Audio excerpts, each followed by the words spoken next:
என்னடா இவருடைய மனைவி இப்படிலாம் நம்ம வந்து சொல்றோமே அப்படின்லாம் கூட இருக்கும். படிக்கும் போது நம்மளுக்கே தயக்கமா தான் இருக்கும். அடுத்தது வந்து அந்த பெண்ணை பத்திய அடையாளம், அவங்க என்ன மாதிரியான ஒரு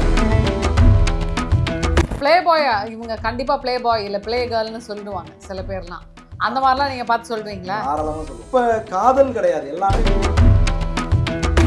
ஒரு வருஷமா வந்து போய் ஓலச்சோடி கிடைக்காதவங்களா இருக்காங்கம்மா. அது ஏன் சார்? அது ஏன்? ஒவ்வொருத்தருடைய நாடியிலையும் ஒரு திவை நாடி நேயர்களுக்கு அன்பார்ந்த வணக்கம். நான் உங்கள் தொகுப்பாளர் விஜேடினா. நம்ம கூட இந்த நேர்காணல்ல நாடி ஜோதிடர் MP கந்தவேல் சார் இருக்காரு. வணக்கம் சார். வணக்கங்கம்மா. இப்போ தோற்றம் அப்படின்னு சொல்றப்போ பொதுவா இந்த சோல்மேட்ஸ் வந்து நம்ம நாடியில சொன்னோம் இல்லையா, இந்த மாதிரி இந்த திசையில இருந்தெல்லாம் வருவாங்க.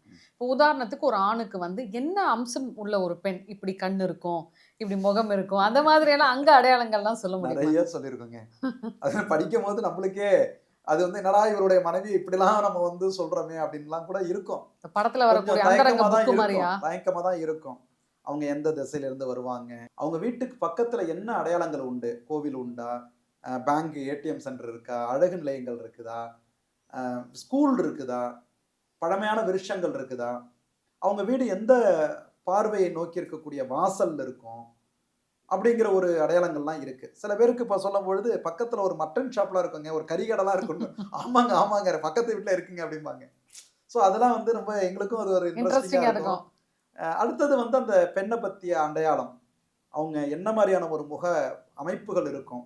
சில பேருக்கு வட்ட முகம் வரும், சில பேருக்கு வந்து கோணல் முகம் வரும், சதுர முகம் வரும்.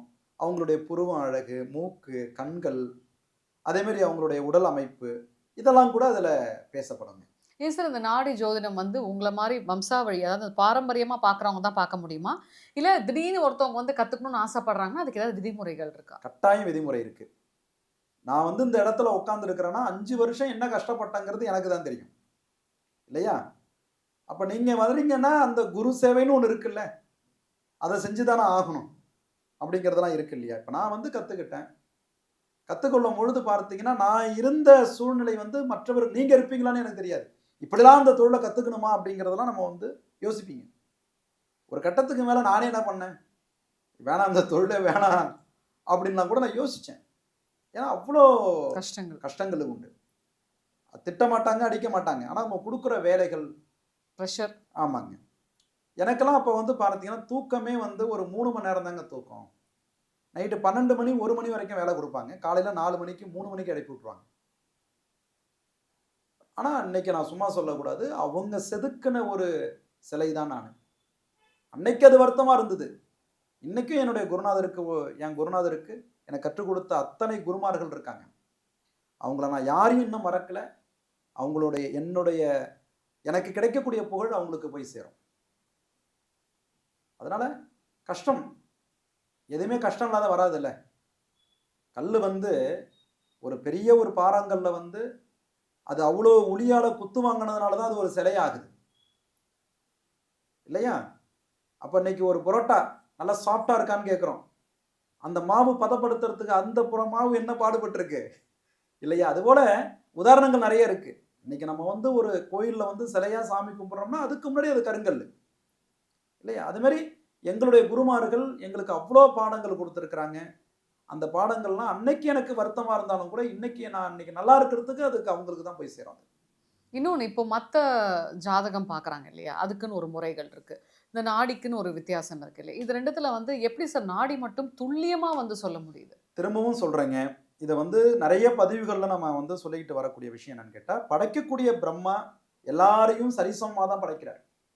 நீங்க வந்து உயர்ந்து இருக்கணும், நான் தாழ்ந்து இருக்கணும் அப்படிங்கெல்லாம் அவர் படைக்கல. அதான் சொல்றாரு. அதுல தான் கண்ணதாசனை யாரோ சொல்லியிருப்பாரு, எல்லாம் குழந்தையும் மண்ணில் பிறக்கையிலே நல்ல குழந்தை தான் ஒரு வரி வரும். அவங்களுடைய வளரக்கூடிய வளர்ச்சி தான் அவங்கள வந்து தீர்மானிக்குது. அப்படிங்கிறத அவர் சொல்லியிருந்தாலும் கூட அந்த தீர்மானம் ஒருத்தவங்களை நல்ல சிந்தனையும் நல்ல புத்தியும் வரத்துக்கும் அவனுடைய புண்ணிய கர்மா, ஒருத்தவன் பாவ செயலில் ஏற்படுறதுக்கு காரணமும் அவனுடைய பாவப்பட்ட கர்மா தான். அதனால மனிதனா பிறக்கிறவங்க எல்லாருமே நல்லவங்க தான், படைக்கப்பட்டவங்க எல்லாருமே இறைவனால் ஆசீர்வதிக்கப்பட்டவங்க தான். நம்ம வந்து புரிஞ்சுக்கணும், இது தவறு, இந்த வழியில போறது கரெக்டு, இப்படி போகக்கூடாது, இது செஞ்சா நம்மளை மட்டும் பாதிக்காது, நம்மளுடைய சந்ததியை பாதிக்கும், இதுக்காக நம்ம இன்னொரு பிறப்பு எடுக்கணும் இன்னைக்கு நம்ம இந்த நேரத்துல சந்தோஷத்தை அனுபவிச்சுட்டா போதுமானதா இருக்காது, அதுக்கப்புறம் நம்மளுடைய காலங்கள் பின்னணியும் இருக்கு அப்படிங்கறதெல்லாம் நம்ம உணரணும், யோசிக்கணும். Yes, sir. அதெல்லாம் யோசிக்காத பட்சத்துல கர்மா கூடிக்கிட்டு தான் போகுது. அப்படி ஆஹா. இருக்கும் பொழுது ஜனனகால ஜாதகம், என்ன அந்த sir? ஜனனகால ஜாதகம், அதாவது குறிச்சி கணிச்சு சொல்லக்கூடிய ஜாதகத்துக்கும் நாடு ஜோதிடத்துக்கும் உள்ள வித்தியாசம் அதுதான். ம். அதனாலதான் நிறைய ஜோதிடர்களுடைய வாக்கு கூட தப்பா போகுது. பல பேருடைய 40 வயசு 44 வயசு கல்யாணம் ஆயிருக்காது. இந்த குரு பலன் கல்யாணம் ஆயிடும், அடுத்த குரு பலன் கல்யாணம் ஆயிடும், அடுத்த திசையில உங்களுக்கு அந்த புத்தியில உங்களுக்கு கல்யாணம் ஆயிடும் சொல்லியிருப்பாங்க. ஆனா எதுவும் நடந்திருக்காது.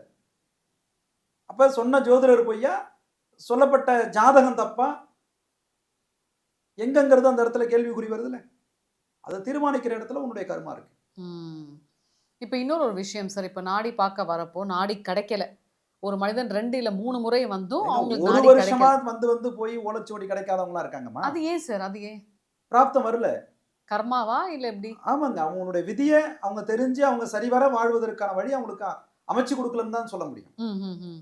அதுக்கான காலங்கள் வரலங்கிறது தான் நம்ம சொல்ல முடியும். இப்ப நீங்க எவ்வளவு பேருக்கு நாடி வாசித்திருப்பீங்க இல்லையா? நீங்களே பார்த்து ரொம்ப ஷாக் ஆன விஷயங்கள் ஏதாவது இருக்கா? ஒவ்வொருத்தருடைய நாடியிலையும் ஒரு அதிர்ச்சி. அதிர்ச்சி உண்டுங்க. அதெல்லாம் நம்ம சொல்ல முடியாது. ஒவ்வொன்றும் எனக்கே சில விஷயங்கள் இது எப்படா இதெல்லாம் சாத்தியம், எதை வச்சு இப்படி வந்திருக்கு அப்படின்னு எனக்குள்ளேயே நிறைய கேள்விகள்லாம் வந்திருக்கு. ஆனா நம்மளுடைய மனித சக்திக்கு அப்பாற்பட்டு இருக்கக்கூடிய ஒரு சக்தி தான் தெய்வ சக்தி. ம். அது தெய்வங்களால் நம்மளுக்கு கொடுக்கப்பட்டது. அதுல அதிர்ச்சியான விஷயம் நிறைய இருக்கும். மறக்க முடியாதது இன்ன வரைக்கும் ஷாக் நிறைய இருக்கு. மறக்க முடியாதது. அதுவும் நிறைய இருக்கு. நிறைய இருக்கு. அதுலயும் நிறைய விஷயங்கள் அடங்கி இருக்கு. நீங்க என்னைக்காவது உங்க குடும்பத்துக்கே நாடி பார்த்திருக்கீங்களா? என் நாடியே என்னுடைய ஜாதகத்தை என்னுடைய நாடியில தானே எடுத்திருக்கிறேன். என் நாடியில சொல்லப்பட்ட விஷயங்களும் எனக்கு சரியா இருந்தது. என் வாழ்க்கை முறையில அதாவது சில விஷயங்கள் பட்டுதான் திருந்தணும்னு இருக்கு, சொல்லி திருந்த மாட்டோம். அப்போ ஒரு விஷயம் இந்த நேரத்துல இது நான் செய்யாத, ம். இந்த நேரம் நீ உனக்கு இப்படிலாம் பிரச்சனை வரும்னு சொல்லும்போது நம்ம மனசு என்ன பண்ணும்? ஏத்துக்காது. செஞ்சுட்டு அப்புறம் வருத்தப்படுவோம் பார்த்தீங்களா? அப்ப என்ன சொன்னாலும் மனசு கேட்கும். அந்த மாதிரி வாழ்க்கையில நிறைய பேருக்கு ஒன்று இருக்கு, நடந்திருக்கு. எனக்கு அது நடந்திருக்கு. பிளே பாயா இவங்க கண்டிப்பா பிளே பாய் இல்ல பிளே கேர்ள்னு சொல்லிடுவாங்க சில பேர்லாம். அந்த மாதிரிலாம் நீங்க பார்த்து சொல்றீங்களா? தாராளமா சொல்லுவோம். அது ஒரு பெரிய விஷயமே கிடையாது. பிளே பாய் பிளே கேர்ள்ங்கிறது அது வேணாங்க. அதெல்லாம் இன்னைக்கு கண்டிப்பா நிறைய யங்ஸ்டர்ஸ் வந்துருவாங்க பாருங்க. சார் எந்த பாருங்க எந்த பாருங்க அப்படின்ட்டு வந்துருவாங்க. நான் சொல்றேன், காதல்ங்கிறது இப்ப உண்மையா எல்லாருமே காதலிக்கிறது உண்மையான காதலா? சொல்லுங்க நீங்க. இல்ல இல்ல. இப்ப காதல் கிடையாது, எல்லாமே காமம். அது இன்னைக்கு ஹாய் சொல்றாங்க, நாளைக்கு பாத்தீங்கன்னா பாய் சொல்லிட்டு போயிட்டே இருக்காங்க. இன்னைக்கு பாக்குறாங்க, ஒரு வாரம் பழகுறாங்க, அடுத்தது அவங்களுக்கு தேவையானதை பூர்த்தி பண்ணிக்கிறாங்க. அதுக்கப்புறம் உன் லைஃப் பண்ணி பாரு, என் லைஃப்பை நான் பார்க்குறேன். எல்லாமே இன்னைக்கு ஆணா இருக்கட்டும் பெண்ணா இருக்கட்டும், இன்னைக்கு உள்ள இளமையில இருக்கக்கூடியவங்க எங்கர்ஸ்ட்னு சொல்லுவீங்க. உண்மையான காதல் யாருக்கிட்டையும் கிடையாது. இப்போ கோவிலுக்கு போங்க அப்படின்னு சொல்லுவாங்க இல்லையா? இப்போ உதாரணத்துக்கு உங்ககிட்ட ஒரு குழந்தை புத்திர பாக்கியத்துக்கு ஒரு தம்பதி வராங்கன்னு வைங்களேன். அவங்க நாடிய பார்த்து எந்த கோவிலுக்கு போனா பலாபலன் கிடைக்கும்னு சொல்ல முடியுமா? கண்டிப்பா சொல்லியிருக்கோம். அதனால பயன் பெற்றவங்க நிறைய பேர் இருக்காங்க. மகரிஷி நிறைய கோயில்கள் இன்னைக்கு இவ்வளவு கோயில்கள் வெளியில தெரிய வந்ததுக்கான காரணமே எங்களை மாரி ஜோதிடமார்களும் நாடு ஜோதிடம் தாங்க இன்னைக்கு காரணம். தெரியாத ஒரு கோயில், இங்க இப்படி ஒரு கோயில் இருக்குங்கிறது யாருக்கும் தெரியாது. அதனுடைய சூட்சமம் யாருக்கும் தெரியாது. அதுல பார்த்தீங்கன்னா மகரிஷி சொல்லப்பட்டது அப்படி வெளியில வந்த கோயில்கள், பிரபலமாக இன்னைக்கு பேசப்படக்கூடிய கோயில்கள் பல உண்டு. இந்த காலாஸ்திரி பத்தி என்ன சார் நினைக்கிறீங்க? காளஹஸ்தி பஞ்சபூத ஸ்தலங்கள்ல ராகு கேது அப்படிங்கிற ஒரு இடத்துல வரும்போது அது கேதுனுடைய ஸ்தலம். பஞ்சபூத ஸ்தலங்கள்ல பார்த்தீங்கன்னா வாயு அப்படிங்கிறது சொல்லுவோம். அதாவது சிவாலயங்கள் 5 உண்டு. இதை பத்தி நம்ம ஒரு ஹிஸ்டரி சொல்லியிருக்கிறோம். இந்த பிரபஞ்சத்தை இயக்கக்கூடிய சக்திகள் அப்படிங்கிறது 5. அதுல ஒண்ணு பார்த்தீங்கன்னா அந்த 5 சக்திகள்ல எது வருது? நீர், நெருப்பு, ஆகாசம், காற்று அப்படிங்கிற அந்த பிரபஞ்சம் இதை தான் இயக்கிட்டு இருக்கு. இந்த பிரபஞ்சத்துக்குள்ளதான் நம்மளும் கட்டுப்பட்டு இருக்கிறோம். ஒவ்வொரு உயிரினங்களும் கட்டுப்பட்டு இருக்கு. இந்த பிரபஞ்சத்தை இயக்கக்கூடிய கடவுள் யாருன்னு கேட்டா பரமேஸ்வரன். அந்த பரமேஸ்வரனுடைய ஒரு சேத்திரம், ஒரு ஸ்தலம் தான் பார்த்தீங்கன்னா வாயு ஸ்தலம் அப்படிங்கிறதுல அந்த காளஹஸ்தி போகுது. அதே மாதிரி பார்த்தீங்கன்னா நவகிரக ஸ்தலங்கள்ல கேதுவனுடைய பரிகார ஸ்தலமாக அது பேசப்படுது.